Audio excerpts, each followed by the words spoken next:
रामायण वास्तव में रामायण है क्या? रामायण का एक छोटा सा वृत्तांत जिसे सुनकर आप अपने आंसुओं को रोक नहीं पाएंगे।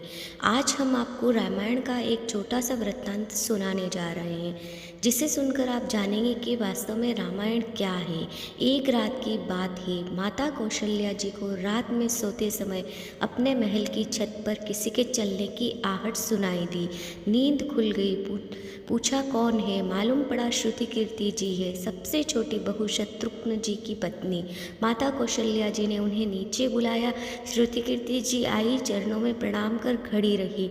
माता कौशल्या जी ने पूछा, श्रुति इतनी रात को अकेली छत पर क्या कर रही हो बेटी? क्या नींद नहीं आ रही? शत्रुघ्न कहाँ है? श्रुति कीर्ति की आंखें भर आई, माँ की छाती से चपकी, गोद में सिमट गई। बोली, माँ उन्हें देखे हुए तो 13 वर्ष हो गए। कौशल्या जी का हृदय काँप कर मानो लड़खड़ा गया। तुरंत आवाज़ लगाई, सेवक दौड़े आए। आधी रात को ही पालकी तैयार हुई।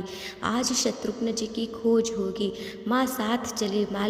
आपको मालूम है शत्रुघ्न जी कहाँ मिले? नगरी अयोध्या जी के दरवाजे के बाहर। भरत जी नंदीग्राम में तपस्वी होकर रहते हैं। इस दरवाजे के भीतर एक पत्थर की शिला है। इस शिला पर अपनी बाहों का तकिया बनाकर लेटे मिले। माँ उनके सिरहाने बैठ गई। बालों में हाथ फिराया तो शत्रुघ्न जी ने आंखें खोली।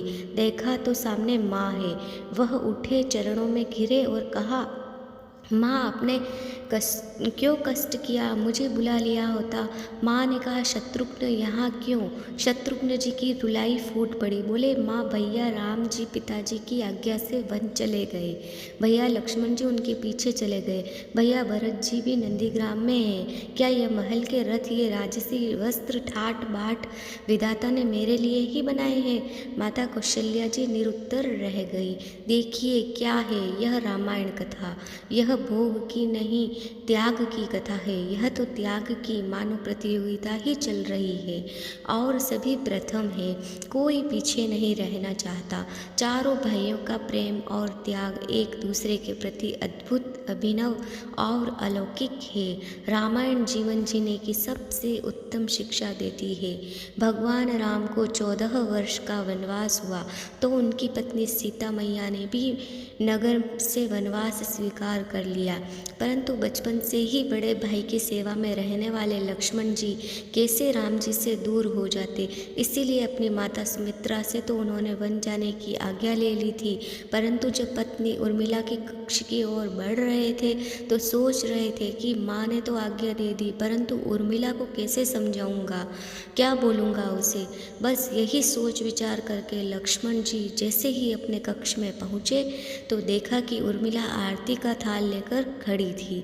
बोली, आप मेरी चिंता छोड़िए, प्रभु श्री राम की सेवा में वन को जाइए। मैं आपको नहीं रोकूंगी। मेरे कारण आपकी सेवा में कोई बाधा ना आए, इसीलिए साथ जाने की जिद भी नहीं करूंगी। लक्ष्मण जी को कहने में संकोच हो रहा था, परंतु उनके कुछ कहने से पहले ही उर्मिला जी ने उन्हें संकोच से बाहर निकाल दिया। वास्तव में यही पत्नी का धर्म है।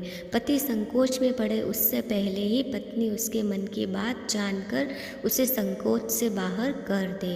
लक्ष्मण जी तो चले गए, परंतु 14 वर्ष तक उर्मिला जी ने एक तपस्विनी की भांति कठोर तप किया। वन में प्रभु श्री राम और माता सीता की सेवा में लक्ष्मण जी कभी सोए ही नहीं, परंतु उर्मिला ने भी अपने पलकों के द्वार कभी बंद नहीं किए और सारी रात जाग जाग कर उस दीपक की लौ को बुझने नहीं दिया। मेघनाथ से युद्ध करते हुए जब लक्ष्मण जी को शक्ति बाण लग जाती है और हनुमान जी उनके लिए संजीवनी पर्वत लेकर लौट रहे थे, तो बीच रास्ते में जब हनुमान जी अयोध्या के ऊपर से गुजर रहे थे तो भरत जी उन्हें राक्षस समझकर बाण मारते हैं और हनुमान जी गिर जाते हैं। तब हनुमान जी भरत जी को सारा वृत्तांत सुनाते हैं कि सीता जी को रावण अपहरण कर ले गया, युद्ध में लक्ष्मण जी मूर्छित हो गए हैं। यह सुनते ही कौशल्या जी कहती हैं कि राम को कहना कि लक्ष्मण के बिना अयोध्या में पैर भी मत रखना। तब राम वन में ही रहे।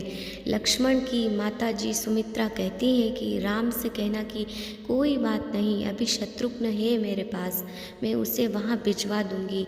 मेरे दोनों पुत्र राम की सेवा के लिए ही जन्मे हैं। माता का प्रेम देखकर हनुमान जी की आंखों से आंसू की धारा बहने लगी थी, परंतु जब उन्होंने उर्मिला जी को देखा तो सोचने लगे कि यह क्यों एकदम शांत शांत और प्रसन्न खड़ी है।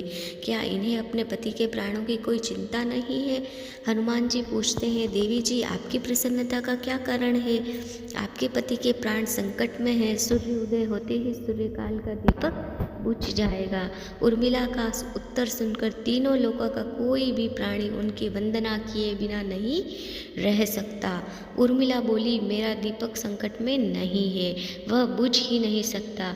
रही सूर्योदय की बात, तो आप चाहे तो कुछ दिन अयोध्या में विश्राम कर लीजिए, क्योंकि आपके वहाँ पहुँचे बिना सूर्य उदय हो ही नहीं सकता। आपने कहा कि प्रभु श्री राम मेरे पति को अपनी गोद में लेकर बैठे हैं। जो मनुष्य योगेश्वर प्रभु श्री राम की गोद में लेटे हों, काल उसे छू भी नहीं सकता।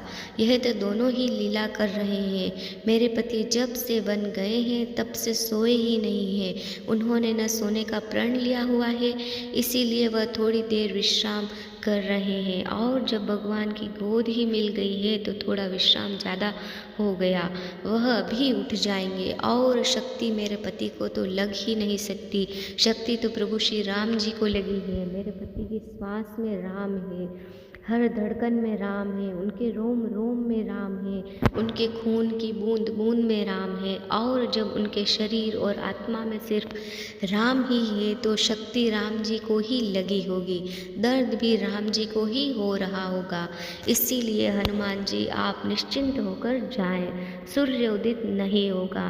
राम राज्य की नींव राजा जनक जी की बेटियां ही थी, कभी सीता तो कभी उर्मिला। भगवान राम ने तो केवल राम राज्य का कलश स्थापित किया था, परंतु वास्तव में राम राज्य इन सब के प्रेम, त्याग, समर्पण और बलिदान से ही आया। जिस मनुष्य में प्रेम, त्याग, समर्पण की भावना हो, उस मनुष्य में ही राम बसे हैं। कभी समय मिले तो अपने वेद, पुराण, गीता, रामायण को पढ़ने और समझने का प्रयास कीजिएगा। जीवन को एक अलग नज़रिए से देखने और जीने का सलीका मिलेगा। लक्ष्मण सा भाई हो, कौशल्या माई हो, स्वामी तुम जैसा मेरा रघुराई हो। नगरी हो अयोध्या सी, रघुकुल सागराना हो। चरण हो राघव के, जहाँ मेरा ठिकाना हो त्याग भरत जैसा, सीता सी माई हो। लव कुश के जैसे संतान हमारी हो। श्रद्धा हो श्रवण, सबरी सी भक्ति, हनुमत के जैसे निष्ठा, समर्पण और शक्ति हो। यह रामायण है। पुण्य कथा श्री राम की जय। जय जय श्री राम। तो दोस्तों, आज की हमारी यह कहानी आपको कैसी लगी, कृपया कमेंट करके ज़रूर बताएं। वीडियो पसंद आया हो तो लाइक करें, और ऐसी ही और भी बहुत सारी कहानियों को सुनने के लिए चैनल को सब्सक्राइब जरूर करें। धन्यवाद। जय श्री राम।